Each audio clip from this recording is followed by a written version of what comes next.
Chapter by Chapter, Warriors into the Wild, Chapter 3. That morning, as Rusty slept off his night's wanderings, the mouse dream came again, even more vivid than before. Free of his collar, beneath the moon he stalked the timid creature. But this time he was aware of being watched. Shining from the shadows of the forest he saw dozens of yellow eyes. The clan cats had entered his dream world. Rusty woke, blinking in the bright sunshine that was streaming across the kitchen floor. His fur felt heavy and thick with warmth. His food bowl had been topped up, and his water bowl rinsed out and filled with bitter-tasting too-like water. Rusty preferred drinking from puddles outside, but when it was hot or he was very thirsty, he had to admit it was easier to lap up the water indoors. Could he really abandon this comfortable life? He ate, then pushed his way out of the cat flap into the garden. The day promised to be warm, and the garden was heavy with the smell of early blossoms. "Hello, Rusty," mewed a voice from the fence. It was Smudge. "You should have been awake an hour ago. The baby sparrows were out stretching their wings." "Did you catch any?" Rusty asked. Smudge yawned and licked his nose. "Couldn't be bothered. I'd already eaten enough at home. Anyway, why weren't you out earlier? Yesterday you were complaining about Henry sleeping his time away, and today you're not much better yourself." Rusty sat down on the cool earth beside the fence and curled his tail neatly over his front paws. "I was in the woods last night," he reminded his friend. At once he felt the blood stir in his veins and his fur stiffen. Smudge looked down at him, his eyes wide. "Oh, yes, I forgot. How was it? Did you catch anything? Or did anything catch you?" Rusty paused, not sure how to tell his old friend what had happened. "I met some wildcats," he began. "What?" Smudge was clearly shocked. "Did you get into a fight?" "Sort of." Rusty could feel the energy surging through his body again as he recalled the strength and power of the clan cats. "Were you hurt? What happened?" Smudge prompted him eagerly. There were 3 of them, bigger and stronger than any of us." "And you fought all 3 of them?" Smudge interrupted, his tail twitching with excitement. "No," Rusty mewed hastily. "Just the youngest one. The other 2 came later." "How come they didn't shred you to pieces?" "They just wanted me to leave their territory, but then—" Rusty hesitated. "What?" mewed Smudge impatiently. "They asked me to join their clan." Smudge's whiskers quivered disbelievingly. "They did!" Rusty insisted. "Why would they do that?" "I don't know," Rusty admitted. "I think they needed extra paws in their clan." "Sounds a bit odd to me," Smudge mewed doubtfully. "I wouldn't trust them if I were you." Rusty looked at Smudge. His black and white friend had never shown any interest in venturing into the woods. He was perfectly content living with his housefolk. He would never understand the restless longing that Rusty's dreams stirred in him night after night. "But I do trust them," Rusty purred softly, "and I've made up my mind. I'm going to join them." Smudge scrambled down from the fence and stood in front of Rusty. "Please don't go, Rusty," he mewed in alarm.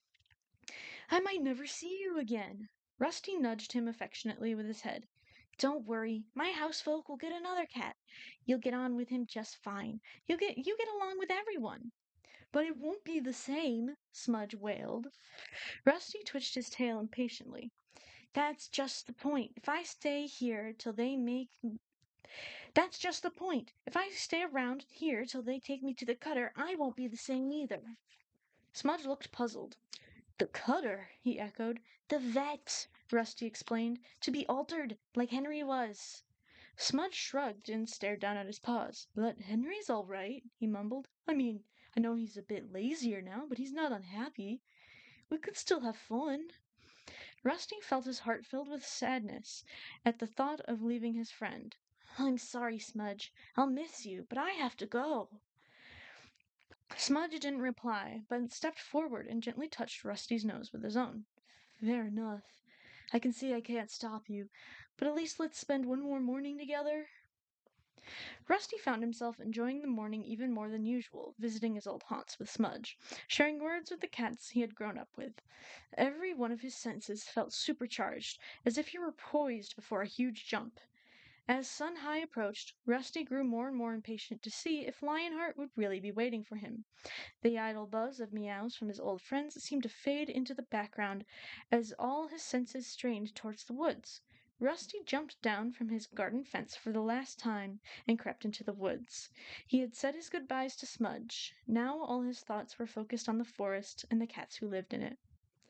As he approached the spot where he had met the clan cats the night before, he sat down and tasted the air. Tall trees shielded the ground from the midday sunshine, making it comfortably cool. Here and there, a patch of sunlight shone through a gap in the leaves and lit up the forest floor. Rusty could smell the same cat scent as last night, but he had no idea whether it was old or new. He lifted his head and sniffed uncertainly. "You have a lot to learn," meowed a deep voice. "Even the tiniest clan kit knows when there is another cat nearby." Rusty saw a pair of green eyes glinting from beneath a bramble bush. Now he recognized the scent. It was Lionheart. "Can you tell if I am alone?" asked the golden tabby, stepping into the light. Hastily, Rusty sniffed again. The scents of Bluestar and Graypaw were still there, but not as strong as the previous night. Hesitantly, he mewed. "Bluestar and Graypaw aren't with you this time." "That's right," meowed Lionheart, "but someone else is." Rusty stiffened as a second cat strode into the clearing. "This is Whitestorm," purred Lionheart, "one of the ThunderClan's senior warriors." Rusty looked up at the Tom and felt his spine tingle with cold fear. Was this a trap? Long-bodied and muscular, Whitestorm stood in front of Rusty and gazed down at him. His white coat was thick and unmarked, and his eyes were the yellow of sun-baked sand. Rusty flattened his ears warily and tensed his muscles in preparation for a fight.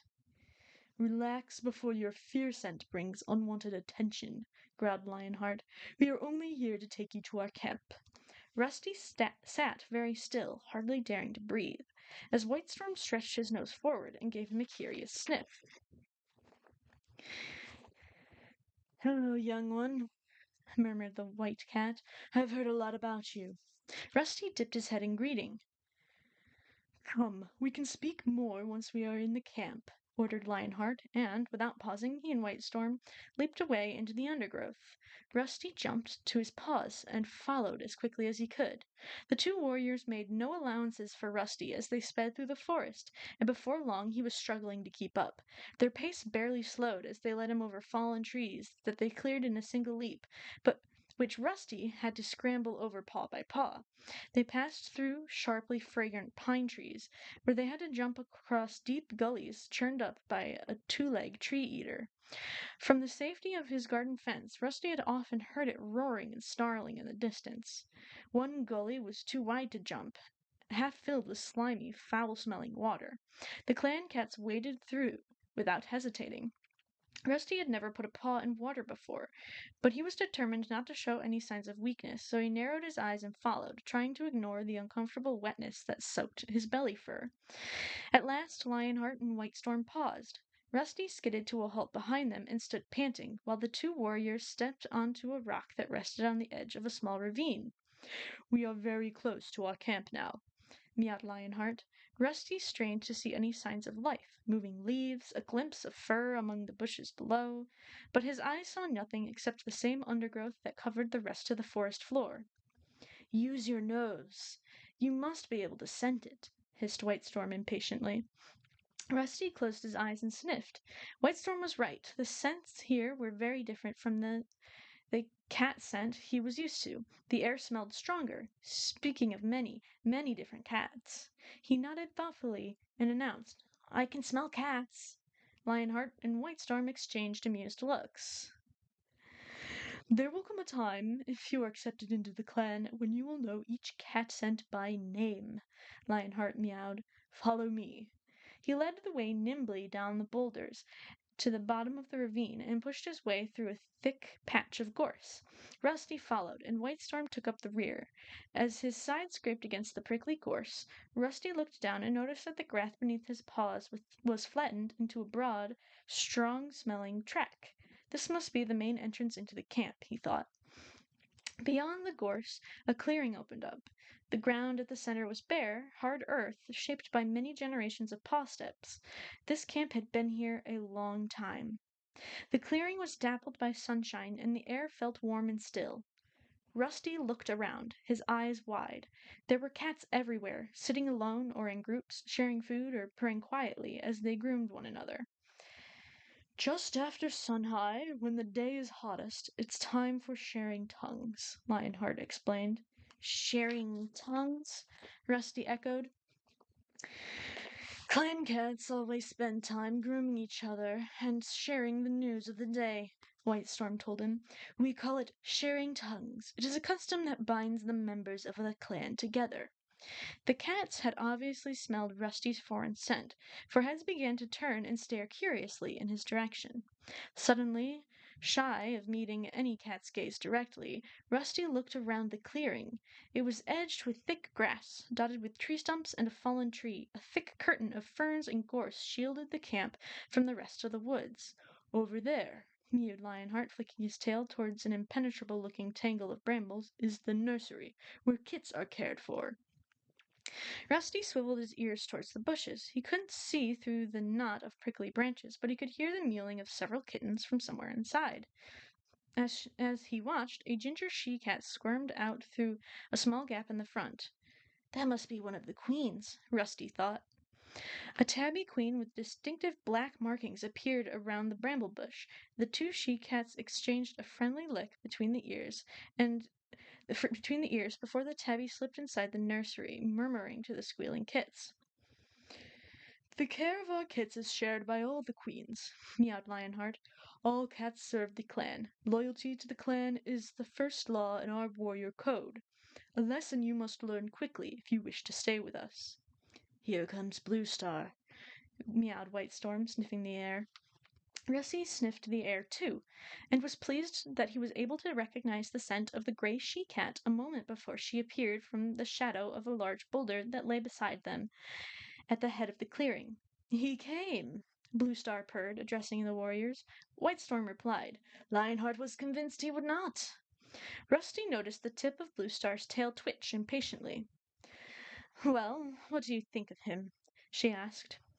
He kept up well on the return journey, despite his puny size, White Storm admitted. He certainly seems strong for a kitty pet. So it is agreed? Blue Star looked at Lionheart and White Storm. Both cats nodded. Then I shall announce his arrival to the clan. Blue Star leaped up onto the boulder and yowled. Let all those cats old enough to catch their own prey join here beneath the high rock for a clan meeting.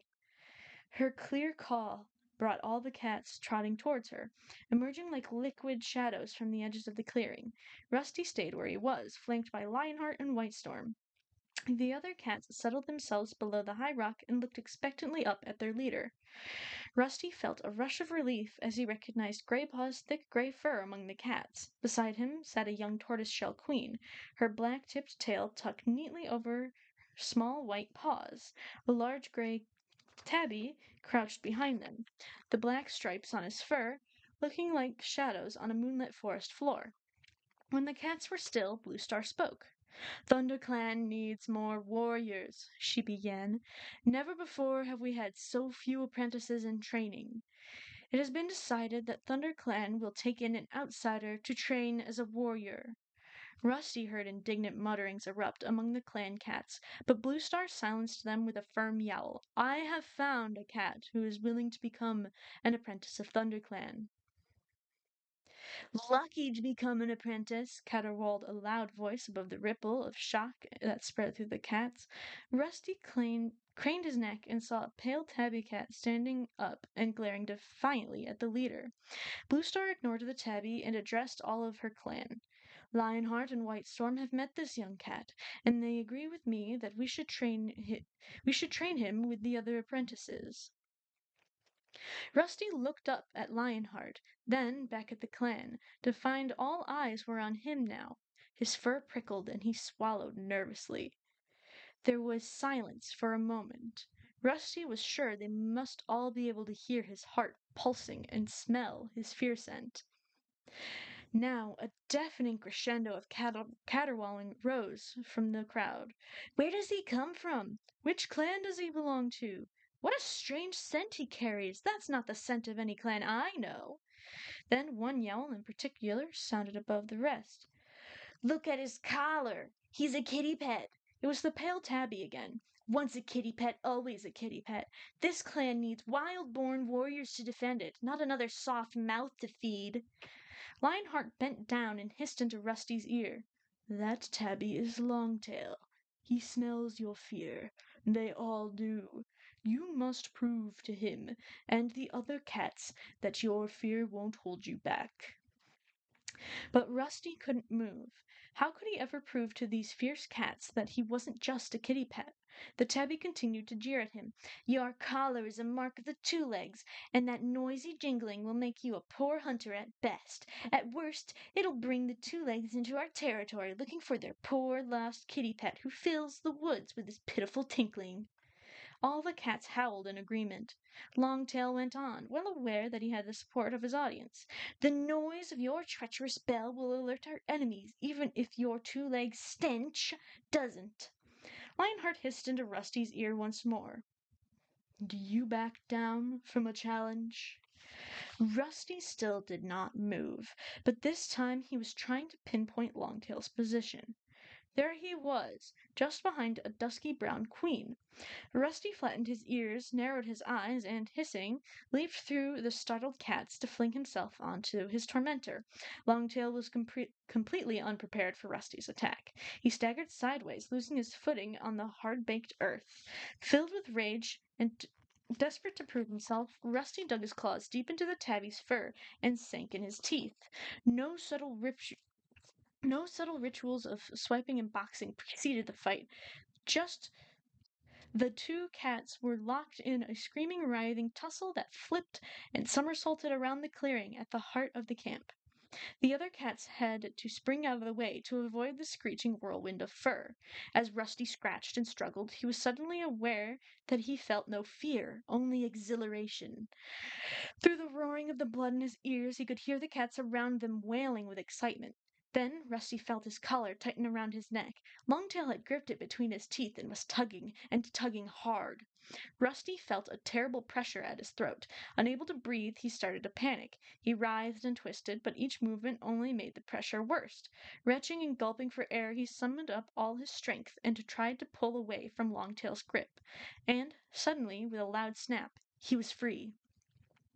Longtail tumbled away from him. Rusty scrambled to his paws and looked around. Longtail was crouching 3 tail lengths away, and dangling from Longtail's mouth, Rusty saw his collar, mangled and broken. At once, Blue Star leaped down from the high rock and silenced the noisy crowd with a thunderous caterwaul. Rusty and Longtail remained fixed to the spot, gasping for breath. Clumps of fur hung from their ruffled coats. Rusty could feel a cut stinging above his eye. Longtail's left ear was badly torn, and blood dripped down his lean shoulders onto the dusty ground. They stared at each other, their hostility not yet spent. Blue Star stepped forward and took the collar from Longtail. She placed it on the ground in front of her and meowed. The newcomer has lost his two-leg collar in a battle for his honor. Star Clan has spoken its approval. This cat has been released from the hold of his two-leg owners and is free to join ThunderClan as an apprentice. Rusty looked at Blue Star and solemnly nodded his acceptance. He stood up and stepped forward into a shaft of sunshine, welcoming the warmth on his sore muscles. The pool of light blazed bright on his orange pelt, making his fur glow.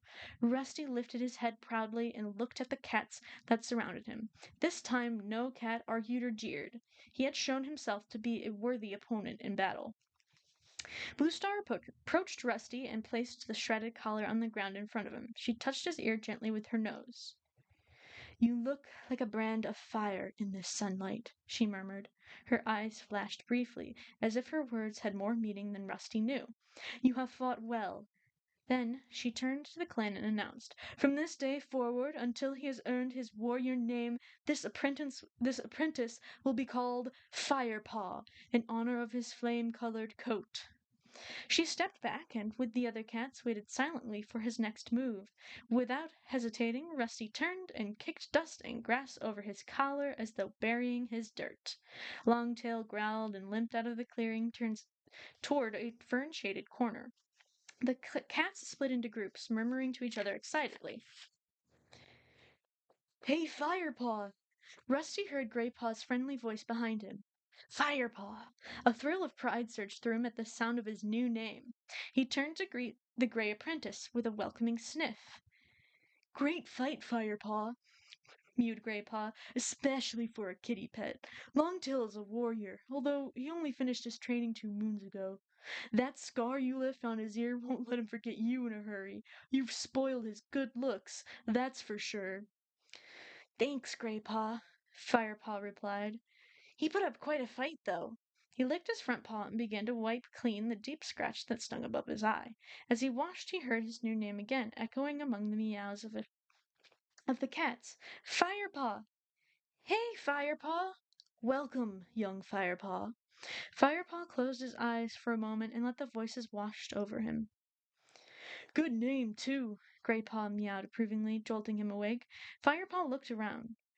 Where did Longtail creep off to? "I think he was heading towards Spotted Leaf's den." Graypaw tipped his head towards the fern-enclosed corner Longtail had disappeared into. "She's our medicine cat. Not bad looking either. Younger and a lot prettier than most." A, a low yowl next to the two cats stopped Graypaw mid-speech. They both turned, and Firepaw recognized the powerful gray tabby who had sat behind Graypaw earlier. "Darkstripe," mewed Graypaw, tipping his head respectfully. The sleek Tom looked at Firepaw for a moment. "Lucky your collar snapped when it did. Longtail is a young warrior, but I can't imagine him being beaten by a kitty pet." He spat the word kitty pet scornfully, then turned and stalked off.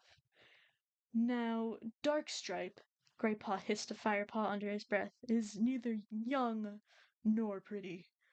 Firepaw was about to agree with his new friend when he was interrupted by a warning yowl from an old gray cat sitting at the edge of the clearing.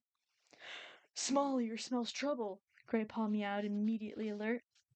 Firepaw barely had time to look around before a young cat crashed through the bushes into the camp. He was skinny, and apart from the white tip of his long, thin tail, jet black from head to toe. Graypaw gasped. "That's Ravenpaw! Why is he alone? Where's Tigerclaw?" Firepaw looked at Ravenpaw staggering across the floor of the clearing. He was panting heavily, his coat was ruffled and dusty, and his eyes were wild with fear. "Who are Ravenpaw and Tigerclaw?" Firepaw whispered to Graystripe.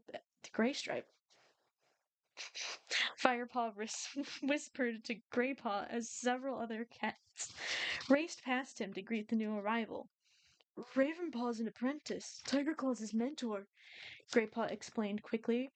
"Ravenpaw went out with Tigerclaw and Redtail at sunrise on a mission against RiverClan. The lucky furball." "Redtail?" Firepaw echoed, thoroughly confused by all these names. "Blue Star's deputy," hissed Graypaw. "But why on earth has Ravenpaw come back alone?" he added to himself. He lifted his head to listen as Blue Star stepped forward. "Ravenpaw?" The she-cat spoke calmly, but a look of worry clouded her blue eyes. The other cats drew back, curling their lips with anxiety. "What happened?" Blue Star jumped onto the high rock and looked at the trembling cat. "Speak, Ravenpaw!" Ravenpaw was still struggling for breath. His sides heaved fitfully, while the dust around him turned red with blood, but still he managed to scramble up onto the high rock and stand beside Blue Star. He turned to the crowd of eager faces that surrounded him and summoned enough breath to declare, "Redtail is dead!"